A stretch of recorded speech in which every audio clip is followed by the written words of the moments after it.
मैं संजू जमुहर आप सभी का स्वागत करती हूं अपने यूट्यूब चैनल पर। एक बहुत ही प्यारा पुराना देवी जी का पचरा चल रही हूं सुनाने। आप सभी हमें सपोर्ट करें। मोरे पीछवरवा मैया मावा के बगिया हो कियारी यारी ना मैया नी मिया के पेड़वा हो कियारी यारी ना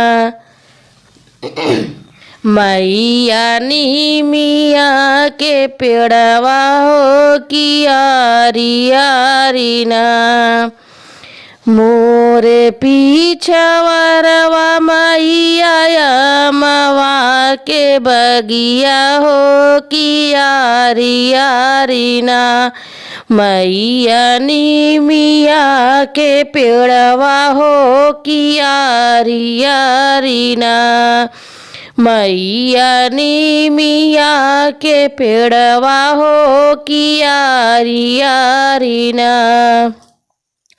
आमवा की डाढ़ी मैया बोलाई कोयलरिया हो कि जाग मैया ना होई ग भोर भीनु सरवा हो कि जाग मैया ना होई ग भोर भीनु सरवा हो कि उठ मैया ना आमवा की डाढ़ी मैया बोलै कोयलरिया हो कि जाग मैया ना होई ग भोर भीनु सरवा हो कि जाग मैया ना होई ग भोर भीनु सरवा हो कि उठ मैया ना कोयल की बोली सुनी उठी है भवानी हो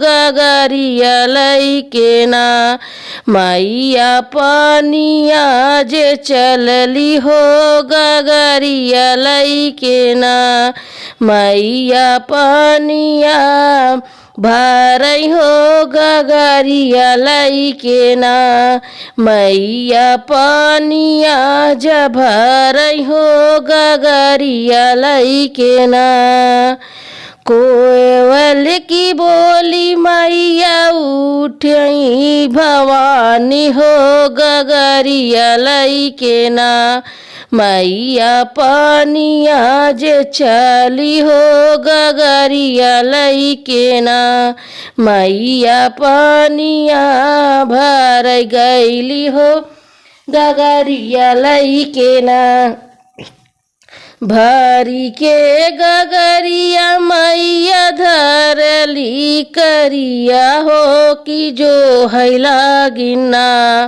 मैया मालिन के रहिया हो कि जो हैला गिना मैया मालिन के रहिया हो कि जो हैला गिना भरी के गगरिया मैया धरिन करिया हो कि जो है लागिना मैया मालिन के रहिया हो कि जो है लागिना मैया मालिन के रहिया हो कि जो है लागिना घूमत फिरता वै माली के बेटवना हो कि उठाई देतना बेटा हमारी गगरिया हो उठाई देतना बेटा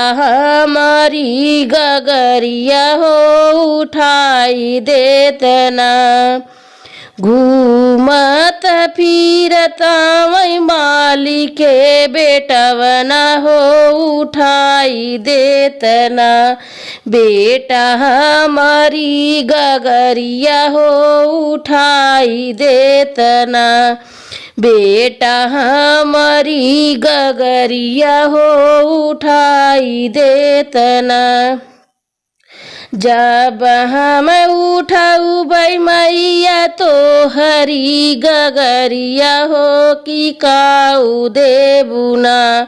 हम का गगरी के उठवनी मैया काऊ देबुना। हम का गगरी के उठवनी मैया काऊ देबुना। जब हम उठाऊ बई मैया तो हरी गगरिया हो कि काऊ देबुना।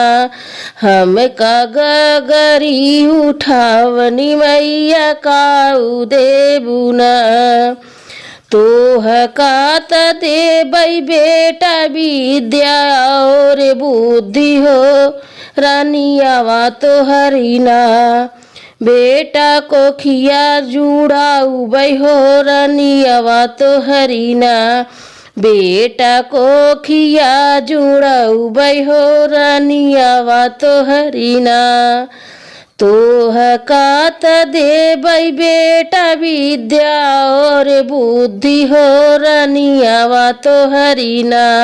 बेटा को खिया जुड़वाऊ बई हो रानियावा तो हरीना। बेटा को खिया जुड़वाऊ बई हो रानियावा तो हरीना। अन धन से भरा रहै तो हरा भंडरवा हो कि सुखी रहैना। बेटा तो हरा परिवारवा हो कि सुखी रहैना। बेटा तो हरा परिवारवा हो कि सुखी रहैना। अन धन से भरा रहै तो हर भंडरवा हो कि सुखी रहैना। बेटा तो हरा परिवारवा हो कि सुखी रहैना।